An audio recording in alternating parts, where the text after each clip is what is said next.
And so we've seen evacuation orders today issued for all of Rafah east of Saladin, and then a stretch of neighborhoods just west of Saladin and Rafah.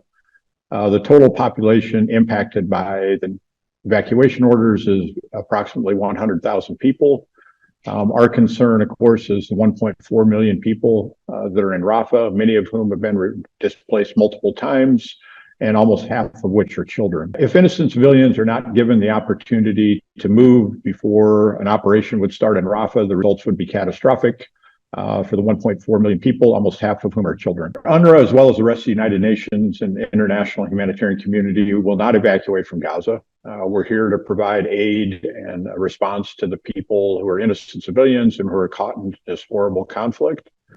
We intend to stay and deliver, to continue providing services. We have extended our footprint from Rafah up to Deir Bella in terms of our staffing, and we may operate out of Deir Bella. We will stay and deliver, specifically for people that choose to relocate from Rafah elsewhere. We will not lead them. In fact, we will follow them. I specifically will be one of the last people to leave Rafah once everybody who chooses to move has moved. And we will provide aid to people wherever they choose to be that in Rafah, Khan Yunis, the middle area of Gaza, or north of Gaza. It's people's choice where to be. Innocent civilians should be protected and have access to aid to meet their basic needs. And wherever they are, as I said, within Gaza, the United Nations and the international humanitarian community will work to ensure that people get the aid that they need. So UNRWA, like the rest of the United Nations, coordinates through OCHA all the movements that require coordination with the Israeli Defense Forces.